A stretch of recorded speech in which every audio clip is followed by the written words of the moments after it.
Welcome back to the YouTube home for BamaOnLine.com. Travis Reier, senior analyst for BOL, alongside site publisher Tim Watts. And Tim, we've had some breaking news on these shows and on our podcast in the past.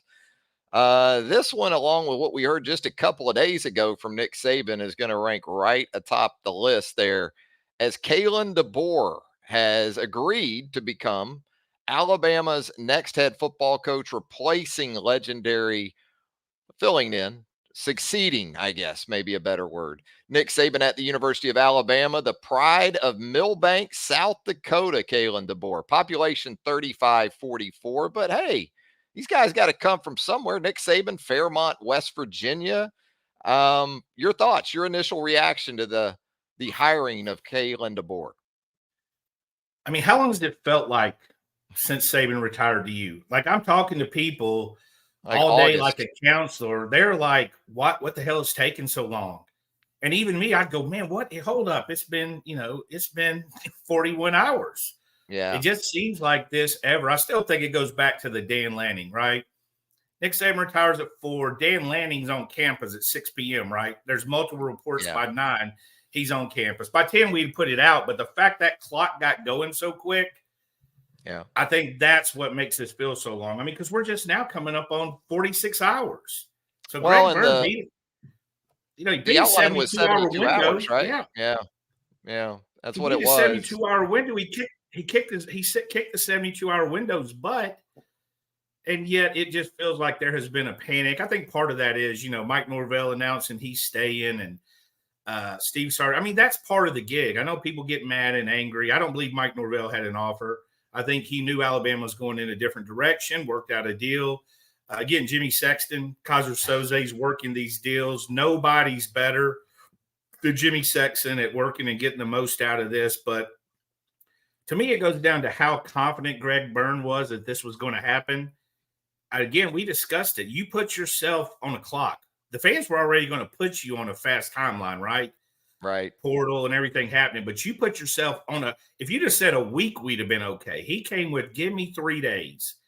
Yeah. And instead of give me 3 steps, it was just give me 3 days, Greg Byrne. And he delivered. Yeah. He delivered, Absolutely. And, there was talk throughout the day, it seemed like, because deals and extensions were getting done elsewhere, right? There was that narrative, Alabama getting turned down, Alabama getting turned down. But then when you stack up the numbers of Kalen DeBoer with the likes of Steve Sarkisian, with the likes of Dan Lanning, Mike Norvell, this guy stands out among that group of coaches. Yeah, and I get why some of the fans, he's from basically Mars. If you're a Southern guy, you've grown up in the South, most of us vacation in Panama City Beach and Pigeon Forge growing up. We call it Gatlinburg and Destin, but I know where I was. So you think of that West Coast, I had to Google where South Dakota was. Like, I had to say, well, I got to make sure I've driven across it, and I still don't know where it is. I had to Google, I'm pretty sure that's in the Midwest. I'm not sure this is not out there next to Oregon or something. So north of Iowa. So I see the whole can he recruit angle, all that I get the discussion. What I will not get is anybody question this guy as a coach. And I don't care. You went at the level he has. It doesn't matter, middle school, high school, junior college, NAIA, Division II, Division III. This guy's won everywhere he's went. That's not a coincidence. People that win everywhere they go, Nick Saban's a classic example. People that win everywhere they go, that tends to be no matter where they're at, they're going to win. It doesn't matter if he's at Alabama, Washington. And me and you talked about it several times this year. I love this Washington team. I know they lost to Michigan, laid an egg. Phoenix wasn't the same. And of course, Michigan's not getting enough credit for being the good team they are. But I thought this team was exciting. It had playmakers. They threw the ball. They played good defense. They had cover corners, boundary guys that did a good job. So as a coach, this is an A+ hire as a coach. And every college coach that's discussing coaching is saying this guy's a good hire. Yeah, and it's an offensive guy. And we talked about that last night here on the show. A little bit of a different direction that way. Although you get the sense DeBoer has his hands on everything with that football team. I don't think you produce at the rate he has everywhere he's been if you're just a play caller. And he obviously has a very good offensive coordinator who's going to become more of the part of the storyline as we get further and further into this, and Ryan Grubb, how does that work out? There's so many moving pieces once you get beyond the head coach hire. Even from a support staff perspective, you got some guys, you got some folks on that Washington staff that I think could be very important moving forward, perhaps at the University of Alabama. But it all goes back, and you've already said some of this, recruiting. And we talked about that again last night. How's that going to work in your mind? How does it work? How does it succeed in the most vital aspect of talent acquisition, even with NIL, even with the transfer portal? At the foundational level, better than anyone I've ever come across, you have to be very good in that area. Yeah. And I think, for me, I go straight to an A+ hires coaching. And then I want to see, like you said, the staff. This could very well end up an A+ staff, depending on who you get to recruit, who comes with him, all those little ties. I think for me, I think when people research him a little bit more, I think they're going to like him more. I'm kind of a weird guy with those late night hours. I watch all kind of West Coast sports that makes me completely abnormal. But watching Washington, I mean, this is a good football team, and the stuff they've done, and hitting the portal and filling the voids and being competitive. Guys are going to end up going to the NFL. And if you look, you go back to everybody's going to question at the NAI level and all the places he coached. Let me give you another resume. Maranatha Baptist, he was an assistant. Wisconsin Whitewater, he was an assistant. Romulus High School, he was the head coach. Buffalo, University of Buffalo, he was assistant. Head coach, University of Buffalo. And now Nate Oats is the coach at the University of Alabama. And I think most of us would say that's probably not a resume you love, right? That's not, when you look at the resume, the pipeline. But when you look at what Nate Oats has done, coaching translates, right? Coach and translate and recruiting. Alabama also, I think you have to accept the brand, the University of Alabama brand that goes with recruiting, and the top job, top pay that you can get for assistants. But I get there's a to be determined factor when it comes to the coaching staff.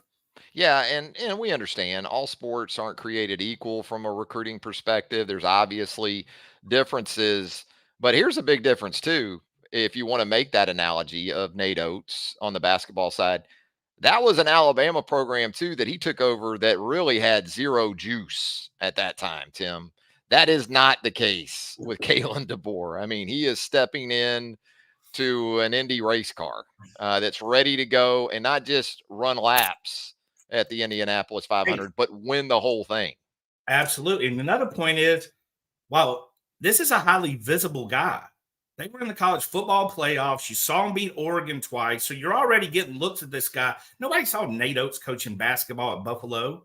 Nobody saw. We've seen this guy. He's visible. These recruits, the guys on campus, they saw the Texas. I don't know if they saw the Texas game. That was right after Alabama, but they're aware exactly of what this coach has done. They follow sports. They watch sports. This guy's not going to be as alien to them, I think, as some of the fans. But I will say, him being in that Pac-12 championship, him being in the playoffs, he's been more exposed to us. Otherwise, we wouldn't be nearly as familiar, in my opinion. Yeah, expediting this process, we've talked about it since a few days ago when we got on after the word of Nick Saban's retirement. Roster retention too, man, and we've already seen it today. Isaiah Bond, the outstanding wide receiver, has apparently entered the transfer portal, which to me makes a lot of sense if I'm one of these guys, because it's not like if you go in, you can't come back out. So why wouldn't you, in a lot of cases, explore your options, see what you've got at Alabama in terms of this hire, and probably more important to these guys from a positional standpoint, who's going to coach me day in and day out? Who's going to be my position coach? These are things that are still up in the air, but this is an opportunity now for Kalen DeBoer to get on the ground in Tuscaloosa, to go ahead and give that initial impression into not only who he is as a coach, because I agree with you. I think most of these guys, if not all these guys, know, hey, this guy just played for a national championship. He is a two-time Pac-12 coach of the year. Not Lincoln Riley the last 2 years, not Dan Lanning the last 2 years, not Chip Kelly. I sound like LeBron at this point. Not 3, not 4. It's been Caleb DeBoer. the two-time defending Pac-12 Coach of the Year. He's been a National Coach of the Year at the NIA level, all the way up to the Power 5 level, Tim. So the timing of this and being able to get in and get to work on that roster. And I said it earlier, I think even I'm going to be interested from a support staff standpoint because he has a guy on his staff at Washington, Courtney Morgan, his general manager. If you read up on Courtney Morgan, the LA Times did a big story on him. Great reputation. And this is where this resonates too, in terms of what you're about to have to do with NIL and the portal. Washington was already doing a lot of that with DeBoer and the staff he had out there. Yeah, and you're looking. I'm getting some players' reaction. I got Caleb Downs putting out an Instagram story saying FW it. I think he means he will mess with you. I think he likes it. He likes it. Yeah. Caleb, I'm not going to go deep, and I'm not big, as I've told all you subscribers who can get mad at me. By the way, y'all do us a favor. Hit that subscribe and like button. Let me brag on Travis a little bit. My dude, he doesn't just design hats for the next level. I'm trying to keep New Era from hiring my brother here. And he's only staying because of like 25 years we got old together. But do us a favor, hit that like button, subscribe. We're going to have a lot of stuff coming down the pipeline. New coaches, new assistants, all that stuff. We really appreciate it. Want you guys around for it. But Caleb Odom, and there'll be more. He's saying, let's go. Let's get to work. You're going to lose guys. And let me be honest. Isaiah Bond was close to hitting the portal the first time around. It was NIL related. Alabama worked hard to keep Isaiah in the class. It's not a surprise that when you don't know the coach, you want to take visits, all that kind of stuff. But the ones that want to be here are the ones you want to keep. And I think if you don't at least give you a chance to meet your new coach, hear his new plan, I think you shorted yourself. And that goes for any player. And then if you don't like it, you hit the portal, you want to play somewhere else. Hey, I got you. I understand. I could see it myself. But I do think if you don't at least sit down, and again, I think it's huge to be able to walk around the corner, Nick Saban being in office at some time, and just tap on the door and say, Coach, how are you doing? I think there's a benefit because they did have some kind of relationship there. Obviously, Nick Saban's going to support what's going on, which is a huge thing. It's not like leaving. He wasn't ran out, jumped in a Corvette, drove through the yard, trenched the yard, and got the heck out of there. So I think all that works in Alabama's favor. Yeah, I think there's a lot of optimism right now involving this hire. And it feels like from Greg Burns' perspective, he probably got the guy or one of the very top guys at his list. Now, there may have been some calls to some folks that even before the calls were made or just the check-ins with representation, which Jimmy Sexton represents so many of these guys that it's probably not all represent you in these hats. That's I got. You know what? That's a good idea. I'm letting you go if you say Jimmy's repping me. I'm like, bye, Travis. Yeah, with the hats, I need to do that with Jimmy. Leave me one hat. There's some maybe pie in the sky or some no's or some checks that you make where you go into it thinking, I got to make the call. I got to check in just to see. But the reality list is different than the big list. And so this looks like that kind of hire, I think, for Greg Byrne. Tim, you got to get out of here, I understand. Yeah, I'm going to come right back. Jimmy's going to jump in here. I'm giving about 15 minutes. I'm going to come back, do some other stuff, but I want to continue this thought. Jimmy's worldwide bots. Jimmy's always more dressed up with us. I feel like that's like he's breaking the bro code, Travis's hat, Jimmy's dressed for, ninth grade Catholic school. Just got on a hoodie eating chili. I am dressed for Alabama gymnastics in 3 hours and 9 minutes. Missouri, right? Missouri. That's right. The Missouri Tigers.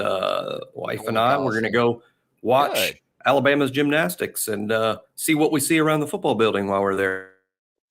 Well, the last few days, Jimmy, it feels like we've been on the bars, the uneven bars, maybe, with this coaching situation. Nick Saban obviously stepping aside, and now we're getting word, I believe first from ESPN, Pete Thamel. It was kind of a mix of reporters in there that were getting us to the negotiations are ongoing. Then it felt like agreed in principle. You're an attorney. You're maybe not in business, but you kind of get all this jargon. We talked about this possibility last night on the show. So go ahead now, as it is right there in front of us with Kalen DeBoer. Your initial reaction to the hire?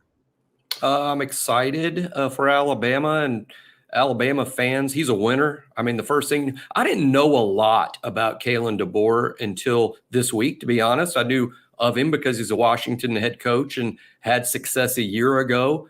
So I knew of him very generally, but really started studying his career, recently. And the first thing that jumps out to me, Travis, is he is a winner.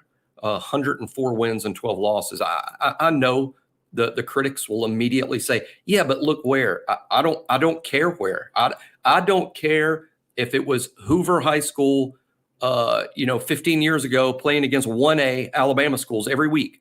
104 and 12 is just outstanding coaching. He did a fantastic job at the highest level. With 3-0 versus Lanning, 2-0 versus Sark. Washington won right away under him. In terms of style of play, it's interesting. Obviously, an offensive guy's got a background as an OC, quarterback coach himself, so an offensive-minded guy. But at the same time, a friend of mine said, well, I'm going to be worried about his defense. And I get that because it wasn't ranked very high. But you know what I said? I said, well, his defense beat Texas. His defense beat Texas. Alabama's didn't. Beat Texas twice in the last 15 games. Correct. Yeah. Correct. Sark's lost 3 games in the last 15. 2 of those were to Kalen DeBoer. Exactly. So I'm excited. I have the same question that everyone else has. It's just the he's not from here thing. He's not from the South. He doesn't have a staff that's from the South.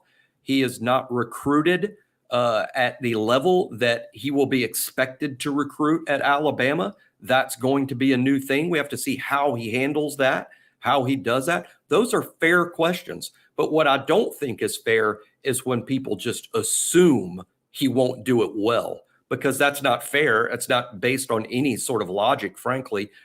Nick Saban was from somewhere else before he went to LSU. He had not signed top 5 classes at Michigan State. He was from another part of the country. He did pretty well at LSU, adjusting to it. Nate Oats has done pretty well in basketball. He ain't from here either. So I get the question because the question is fair. What I don't get is this automatic assumption that he won't be any good. Won't be any good with it. That's assuming. Yeah, I did a little research on Nick before the show just to be sure, and he wasn't. Nick Saban did not hail from Lake Charles, right? I mean, different place, kind of different dude, no doubt about it. And we talked about it too, the wiring, the intangibles that it takes. I already like Kalen DeBoer because he's not afraid to, what a bad pun this is, tackle the bear in some ways, right? I mean, that's what we're seeing here. That tells me something about this guy, because I think there were probably a couple of guys that were in the mix that may have been at Alabama before. And I think in some instances that can discourage people from wanting a job like this, because they did encounter everything it took of Nick Saban to do what the job required. That's such a great point. I mean, if you're Kalen DeBoer, you could have sat right where you are. They're moving to the Big Ten, all that Big Ten TV money. The University of Washington Athletic Department is about to become a lot more fiscally sound in the next 12 months than they have been recently. I think he was making something like $4 to $5 million at Washington. He probably would have doubled that easily with an extension. He could have sat right where he was, a great job in the Big Ten Conference, and things would have been great. But no, he's like, you know what? I want to be the head football coach at Alabama. I want to follow Nick Saban. You have to like the guy's attitude just based on the fact he said yes. This job is not for the faint of heart. You're following the best that's ever done it. He knows what the expectation is. He's going to be asked all the time, Travis, do you realize what the expectations are? He's no dummy. He knows exactly what the expectations are, but he embraces it. He embraces it. That's all the more reason to like him and have confidence in the guy. He wants the job. He could have sat right where he was, and things would have been going pretty well for the DeBoer family. Well, and that's part of it too, is that this isn't 15, 20 years ago when if you were in a job like the one that Kalen DeBoer is in right now, you almost had to take that job at a place like Alabama. Now, before Saban, Alabama wasn't as open to just blank checking it, right? We recall that with coaches. It wasn't that type of era in Alabama athletics, really in college athletics in general. But you almost had to take that job because the financial gain was such. You don't have to do that anymore because the accounts that you're hearing right now is that Washington was ready to take him to 8, 9, make him a top 10 guy in terms of salary. That's right. That's right. He had a good job where he was. The fact he wants to be here, to me, does speak volumes. I'm so interested, Travis. One angle here that I'm looking forward to hearing from him. I don't think he's going to be this specific in an opening press conference, but this is what intrigued me about Washington and DeBoer before Nick Saban ever announced his retirement. And that's this. They've had such success the last 2 years with Michael Penix at quarterback. Penix has been great, phenomenal. Penix loves DeBoer. That offense is fun to watch, a little wide open. They throw it a lot, right? And they score a lot. They actually run the ball. Joe Moore, award-winning offensive line. But they've done it with Michael Penix at quarterback. So you think to yourself, okay, well, Penix is about to cycle out. It'll be interesting to see what Michael Penix-like quarterback they sign to follow Penix. But who did they sign? Will Rogers. Someone that we are extremely familiar with in Tuscaloosa because it seems like we played him every year for 10 years. Will Rogers is the antithesis of Michael Penix. He's nothing like Penix. Will Rogers is a pocket passer. He's a game manager. He's a good thrower. He's a good passer, but he does it not off dynamic. Platform. He's not dynamic at all. But that's what he picked. That's what he handpicked. So I'm really curious about who is the ideal quarterback for the DeBoer, Ryan, Grubb offense. Is it the dynamic Jalen Milroe? You would think that that's going to interest any offensive-minded coach. But anyway, that's just one of the things that had already occurred to me before I ever knew he would ever coach at Alabama one day. I remember being struck by, wow, they're going from Penix to Will Rogers. That's a choice. I mean, there had been some background because he had been at Indiana with Penix. So there was familiarity there. But the point stands. And I think also when you talk about aligning with the previous tenure, the previous staff, Washington, when I watched them, very pro in how they go about their stuff. And that's really what Alabama is. I mean, it's very pro in how they go about it. Now, there's been some things that have been added certainly to the offense. So much gun, RPO has changed everything, but it will be. And I think if you're an offensive guy right now at Alabama, you got to be pretty damn happy about this hire, don't you? I understand again, Isaiah Bond checking out the portal, but other than that, this has got to be a home run for those guys. And hey, maybe Bond's already made up his mind, and maybe it's a Texas thing. I don't know. But what I would tell Bond is, hey, before you enroll somewhere or sign on some dotted line, you might want to check out Rome Odunze's numbers. You might want to look at Odunze, who's, by the way, about to be a top 10 pick in the NFL draft. So you can get, way up in the NFL draft playing in a Kalen DeBoer offense, to say nothing of the offensive line winning the Joe Moore Award. There's going to be a lot to like about the offensive side here on this hire. And then we'll see what happens on the defensive side. My guess is, and this is a guess, nothing we can report really, but my guess, I'm thinking Kalen DeBoer is going to be urged to take a long look at Travaris Robinson and keeping him on the defensive side. Doesn't mean he will. Doesn't mean he's not going to bring his own guy, but I would think he would be urged to give T-Rob a fair shot for that position. We got Andrew Bone with us now, senior recruiting editor for BamaOnLine.com, checking in. Good looking phone there, by the way. Andrew. I'm sure it's gotten plenty of usage here. It looks like just sort of attached to you at this point, right? Always. I mean, it's been blowing up a lot. I mean, especially when you start hearing from people that you hadn't heard from in 10 years. How's your week going? Yeah, I mean, it's great. I've been getting some of that from relatives. Yeah. 10 years from relatives I haven't heard from. I had two people from college that I hadn't talked to in 20 years that reached out to me, checking in. Hey, who's happened? Yeah, I was just thinking of you, Andrew. Yeah. I know who's the next head coach, and this is 2 days ago. As soon as Saban announced his retirement, but man,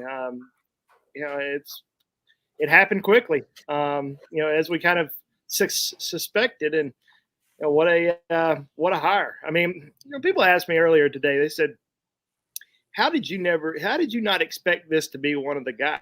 Well, no connections to the SEC really. He's from Sioux Falls. He coached at Fresno, coached at Washington. Obviously, one big, and I know y'all have talked about this a lot, but it wasn't so. It certainly wasn't a guy that I thought that was going to be the coach. But once you start looking into it a little bit more, you're like, man, what an absolute home run hire for Nick. For Nick Saban's replacement. I mean, you got a guy who can win big games. I mean, he was in the national championship with Washington.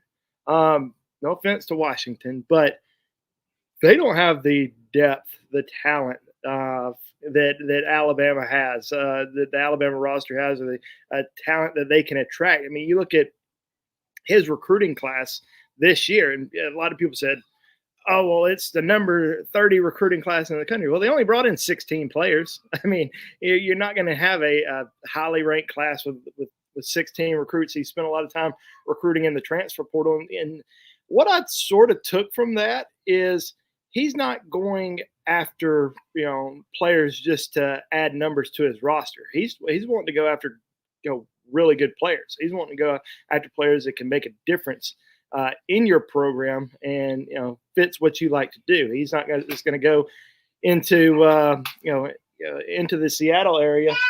Hey, buddy. Hey, I'm on a live show. You want to come see everybody? There you go. Yo. Yeah. Hey. First press conference. Hey, how are you doing, buddy? That is awesome. Yeah.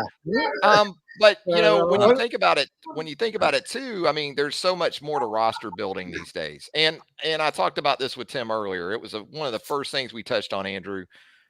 All that being said, recruiting is still the foundation. It still is. But when you read up, and one of the things I did once it became pretty much imminent that this was going to be DeBoer, I started getting into staff, not just staff, but now support staff. Think about people who are off the field. And one of the things I saw, Jarrett McElwain, son of Jim McElwain, is DeBoer's director of scouting at the University of Washington. So there's maybe a little bit of a tie. Jarrett I met that kid when he was 12. Yeah, when he was at Alabama. Remembers me. And then hope he remembers me. Hey, remember me? And Greg Byrne has ties to the West Coast. I mean, he has roots out to that area. So that maybe could give us a little bit of an indication there. And DeBoer's general manager, and again, how these things are going to play out, it's going to be interesting, not just on the field, but in terms of support staff. Courtney Morgan is general manager. Do some reading up on this guy. The LA Times, The Athletic, they've all done blowout pieces on what Courtney Morgan's been able to do to help not just Washington build a roster, but he was at Michigan a couple of years ago too. And so when the two teams played, there were just several ties to the GM, Courtney Morgan. So just the different avenues, Andrew, that you think, do you anticipate maybe Alabama being more of a player in a variety of ways, maybe still cherry picking the portal, but perhaps more, and certainly NIL maybe becoming a part of that? I think from an offensive perspective, you're going to have a lot of guys really excited because they know what he was able to do out at Washington, and it's going to attract talent. Now, obviously, a lot of people are probably also going to want to watch the team this upcoming year, but I think as long as you have a great coaching staff in place, great assistants. Obviously, I would be very surprised if he doesn't bring some guys from his from his coaching staff to Tuscaloosa with him. It's not going to be the same coaching staff that we're used to. I do expect that there will be some staff members that will be retained in Tuscaloosa. Who will that be? We have to kind of wait and see. Will they potentially be, some other guys around the Southeast that are currently coaching, potentially at other SEC schools that are big names that Alabama is going to bring in, knowing that they were going to go after a guy that didn't have many connections to the Southeast, bring in somebody as a defense coordinator that, potentially does. I mean, there's a lot of moving pieces over the course of the next, few days, few weeks. But I think you got somebody who has several strong connections on the West Coast. You lost your area recruiter for the West Coast, Holman Wiggins, to Texas A&M, who had been recruiting that area for the last 4 or 5 years. You get a staff in that knows the West Coast, that knows the landscape. Now, were they bringing in, every 5-star recruit? No, but I mean, Washington, it's a hard place to bring in, a lot of 5-stars. And we saw that with Sark when he was there. Sark never really had a great recruiting class at Washington. So I think it's still a little too early to judge him as a recruiter. He's a 49-year-old guy, a great offensive mind. I think he's going to relate well to kids. And obviously, players on the team love him. Michael Penix followed him from Indiana to Washington, became a Heisman Trophy, one of the Heisman Trophy front runners throughout the season. Based on some reaction that we have seen from current Alabama players, there's some excitement. They're ready to go to work. Obviously, they need to meet him. They're eager to meet him. They're eager to meet the staff. There's going to be some recruiting that's going to have to happen on your team, on your current commit list as far as 2025 players. Can you potentially bring Ryan Williams back on campus for a visit? I mean, that's going to be probably one of his first phone calls. They don't have a relationship. I mean, it's, obviously it'd be a little bit different if Steve Sarkisian would have been named the head coach because of the relationship there. But this is a guy that has a great re-recruit. You got to re-recruit guys like Isaiah Bond too. I mean, it's double the workload now with the portal, right? I mean, and the problem, of course, the problem with Bond right now is it looks like he's visiting Texas this weekend, and there's already predictions rolling in for Texas. So you're kind of hoping, from an Alabama perspective, that maybe he'll give this new staff a chance, that he'll sit down with them, talk to them, and say, hey, let's go to work. But obviously there's a lot more to it, especially from an NIL perspective. Texas, they love to throw big numbers out there, and they're certainly going to do whatever it takes to try to get Bond after losing two of their top 2 receivers on their team this year. Yeah, Jimmy, there's dynamics in play here, right? When you to start looking ahead to building a staff, because Tommy Rees still around, but then you got Ryan Grubb out there with Kalen DeBoer, a guy that a year ago Nick Saban apparently coveted before the hire of Tommy Rees. You got Jamarcus Shepard too, a wide receivers coach. You want to talk about a guy that you'd like to get in front of Ryan Williams very quickly and be able to pull out the laptop and say, let me show you our receivers in 2023 that we had at Washington. And this is kind of what we envision for you. And then both defensively and from a recruiting perspective, Jimmy, Travaris Robinson, how does all this, what's the ideal sort of layout, do you think? Are you good with either Rees or Grubb? Is Travaris just sort of, in your opinion, critical piece in all this? Yeah, nothing against Tommy Rees at all, but if Ryan Grubb coming with DeBoer is something that's likely to happen, I think on the surface you'd like the idea of there still being some continuity between head coach and OC, particularly with DeBoer being an offensive guy himself, seems to have a rapport with Ryan Grubb that seems to work really well. So, in terms of like my personal preference, if they call and ask me, I would like the continuation of the DeBoer and Grubb relationship. And then again, the wide receiver coach Shepard and the offensive line coach. You're talking about guys with national reputations, coming off a Joe Moore Award, coming off what may have been the best wide receiver core in college football. So I'm just saying this in the most general of terms, but it just seems to me a good marriage here might be DeBoer and his Washington offensive staff while inheriting a lot of Nick Saban's defensive staff. That looks to me on the surface like, wow, that could be an all-star combination of sorts. Not to say anything negative about Washington's defensive coaches. I'm just not as educated on them as I need to be or will be shortly. But I just think the Alabama defensive staff, along with the Washington offensive staff, that sounds like an interesting mix to me. Yeah, hard not to be excited about that possibility. And I think from a defensive perspective, you also have a lot of guys, not a lot, but you have some guys on your roster, on your staff that, they have Alabama connections. They have deep connections in the Southeast. T-Rob, defensive backs. Freddie Rote, defensive line coach. I mean, those guys have been absolute animals on the recruiting trail for Alabama. I mean, T-Rob, especially with that defensive backfield. Freddie doesn't get enough credit, in my opinion. I think he ended up with 11 guys in last year's class. He is definitely a stalwart on the recruiting side of things for Alabama. But T-Rob definitely, he's going to have offers. There's going to be schools that are going to be coming after him, trying to get him on board. And who knows what's really going to happen with him to this point. But I think you got to come in. You got to have some blood that flows in the Southeast. You got to have people that know what they're doing.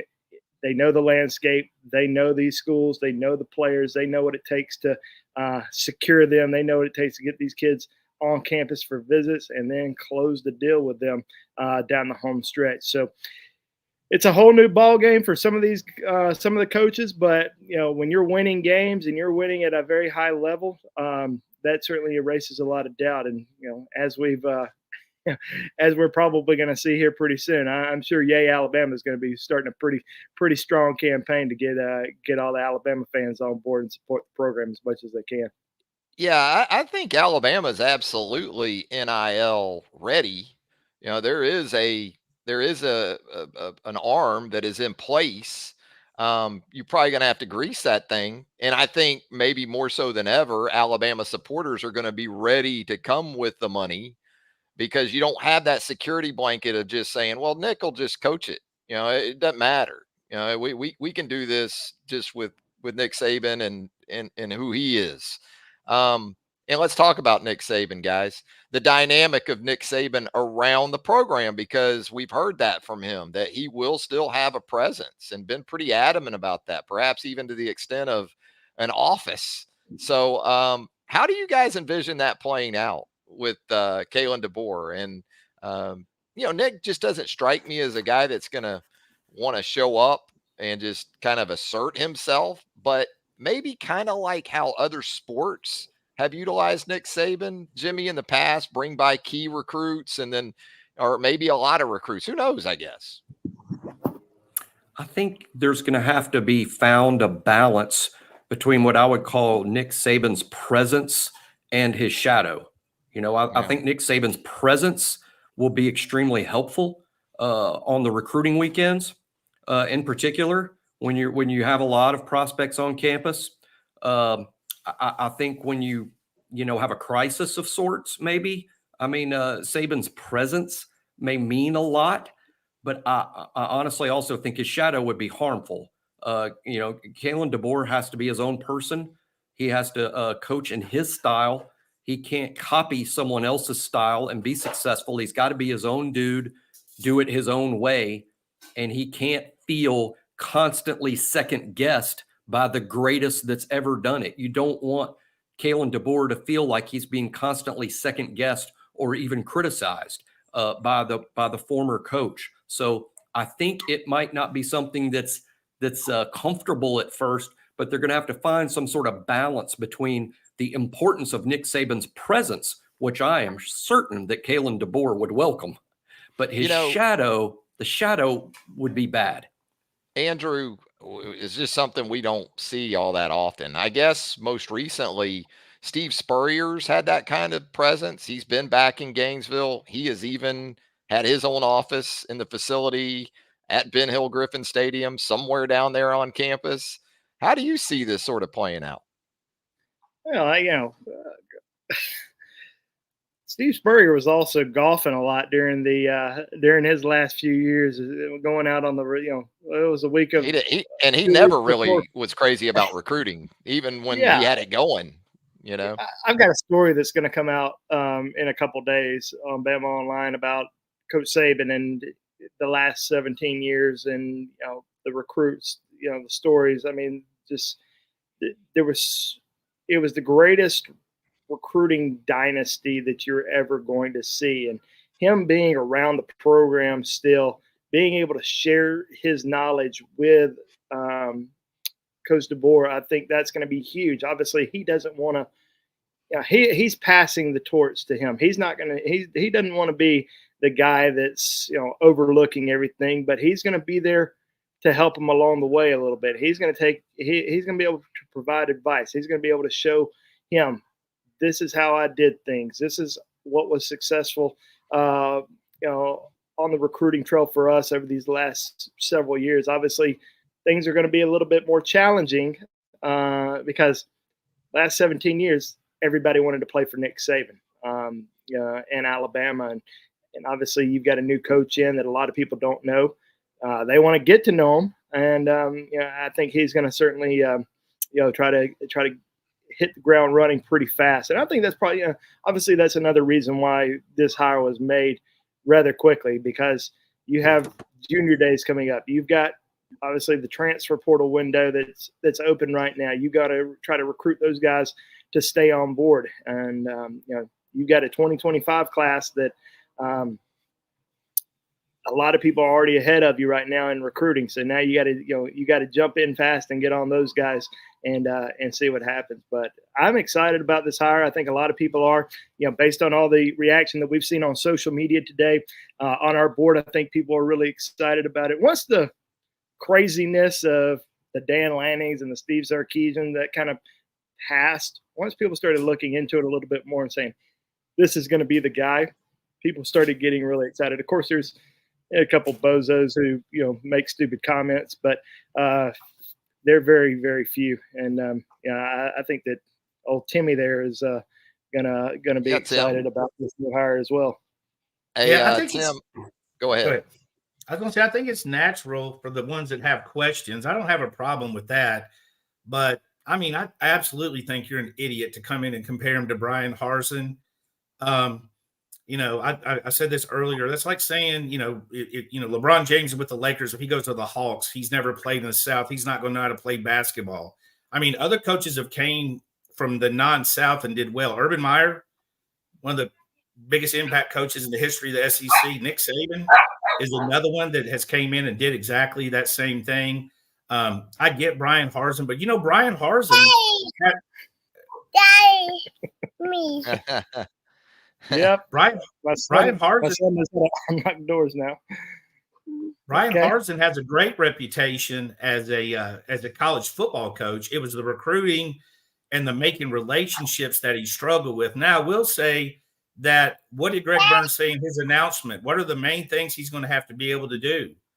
Build relationships and recruit, right? So I don't think they go out and get a guy who can't recruit and can't build relationships, which was probably the knock on Harsin.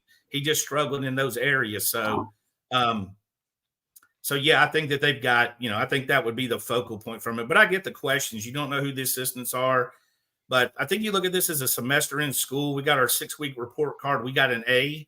And then we're going to see in the next 6 weeks what the staff brings, because this could be a A++ or it could be a B-. I think we're just figuring out who the offensive coordinator is, defensive coordinator is, and all that good stuff. Yeah, I asked Andrew and Jimmy about this while you were away there briefly, Tim. Not so much specific names, because we know there's still a lot to play out there, but in terms of new and old and a breakdown of that, ultimately, when we get an idea of this first full staff, how does that look to you? What does the mix, in your opinion, need to be? I think the first thing you do is you bring the guys you're most comfortable with running your offense, running your defense. Now, he's an offensive guy, so So I certainly think that'll factor in. I mean, his offensive coordinator, Alabama's interviewed him before. They were interested with that. You get those two guys in place, and then you start looking who can recruit. I don't think he's thinking he's going to bring a bunch of guys who've never been in the South with no connections.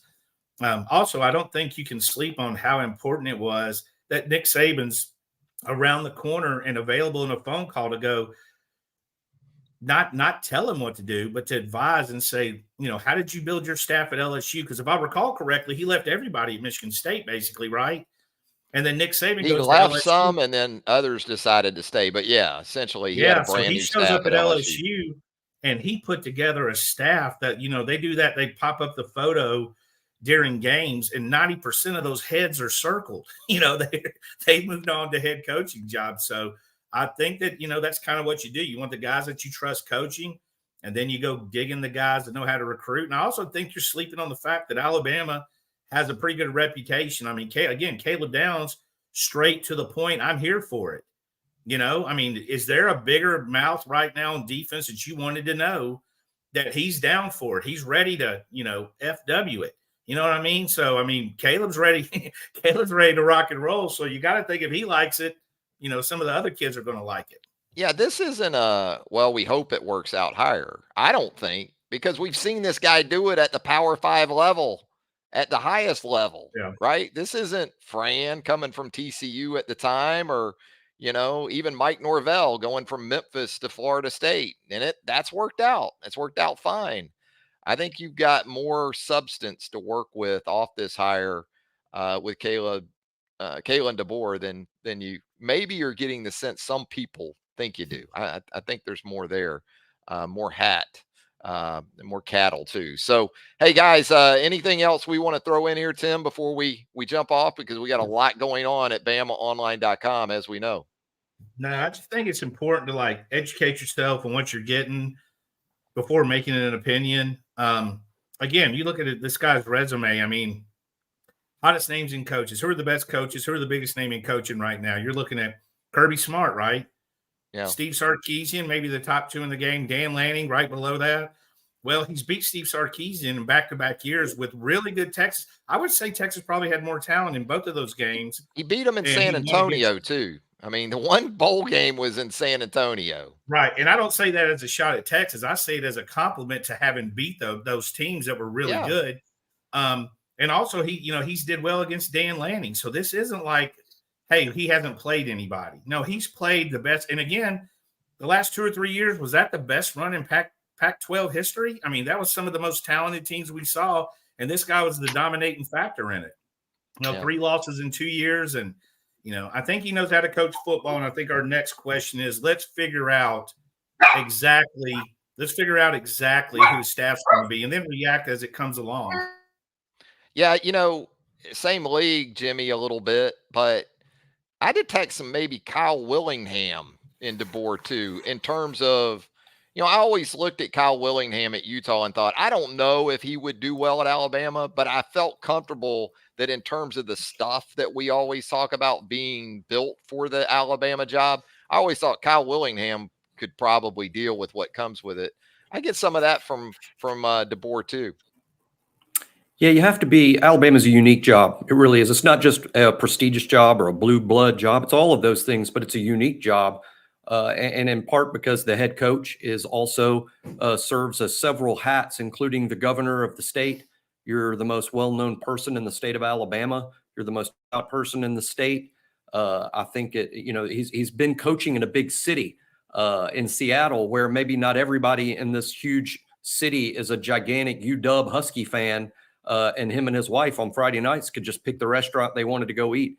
Their lives are going to change coming to Tuscaloosa significantly. He's about to become a rock star. I don't know that he's ever had that before. There's just a lot to handle about being the head coach at Alabama. It takes the right personality. And from what little I know, and it's little, we've really gotten to know this guy this week, to be honest. I think from what little I know about him, I think he does have the right personality for it, because he's extremely serious-minded, and I think that plays well in Tuscaloosa. Yeah, and look, we've all kind of thought it. I've said it before. You don't really know what you got in a head coach at Alabama until he loses a game. It's all great when you're winning. After that first loss, that's when it gets real at Alabama. So hopefully for Kalen DeBoer, that doesn't happen for some time. But again, that schedule in 2024 is going to put him to the test pretty quickly with the Georgia Bulldogs coming to town, among others, there in September. Tim, again, anything else you guys want to throw in before we get out of here? I think you still have to appreciate the fact this guy took the job. We heard for how long nobody wanted it, right? Nobody wanted. Well, the guy that played in the national championship game, the runner-up, took the job, had a hefty offer from Washington. You know what I mean? So it's not like Alabama's down, no offense to McNeese State. I'm sure I'll get 2 grads DMing me. But this wasn't a guy that came from nowhere. And, again, I can't get over the similarities to the resume with Nate Oats. Small school assistant, high school coach, Buffalo. I love the Bama fans, and I love my friends. Not really, but I like them. And let me tell you, when Nate Oats was hired, all you guys did not support that hire. You thought it was a way down. What are you talking about, Tim? We all had it. I can't find any now, but I mean, I got to pull that BlackBerry out. That old school phones, find that thing and pull that up. So what I think you look at is I think Greg Byrne has a type. And the biggest thing to me I can't get over is this guy, he put his back against the wall and delivered. Yeah. Again, it wasn't us who said 72. You got to get this done in 70. That sounds like a message board thread. This better be over in 72 hours or else. Greg Byrne threatened himself and then delivered with, 26 hours to go. Yeah, he got us in before 5 o'clock on a Friday, right, Andrew? That's all you can ask for. Different kind of Friday. Yeah, that's right. We got some Friday. It's usually Friday, that Friday afternoon news dump. But pretty good. So as far as on the recruiting front, we've got a lot of recruit reaction on BamaOnLine right now. We've even got a top quarterback who's already said that he's going to be visiting on the 20th online on BamaOnLine. Somebody asked earlier about Ryan Williams. How's that going to affect Ryan Williams? Ryan's out at Texas A&M this weekend. Supposed to visit Texas. He's got to visit the Auburn. I'm sure that's going to be one of the first calls. Somebody posted on our board all of it. This changes everything. It doesn't necessarily change. He doesn't have a relationship with his coaching staff yet, but I imagine they're going to call him right away and see if they can, at least entice him to come in for a visit. Because you look at what that Washington offense was able to do. 2 wide receivers over 1,000 yards this past season. They're going to get the football to those playmakers. Isaiah Bond into the transfer portal, potentially, going to end up somewhere else, maybe Texas. That opens up another spot in that wide receiver room for Alabama to potentially have somebody step up and be a big time playmaker for them next season. So I'm sure they'll be trying to persuade him back to Tuscaloosa, at least for a visit in the next couple of weeks. Yeah, there's going to be some ups and downs in the days to come, but we're going to have all the coverage for you right there with us at BamaOnLine.com, the roundtable, our premium message board, absolutely where you want to post up with us right now at BOL. And again, if you haven't subscribed to our YouTube channel, we hope you'll go ahead and do that right now. Hit that subscribe button, turn on those notifications. You'll get all our video content as it drops right here on the YouTube home for BOL. Hey, guys, thanks for taking the time. Appreciate it. We'll see you guys soon. For Jimmy Stein, BamaOnline.com. For Jimmy Stein, Tim Watts, and Andrew Bone, Travis Reier, thanking you for joining us right here on the YouTube home for BOL. Until next time, so long, everybody.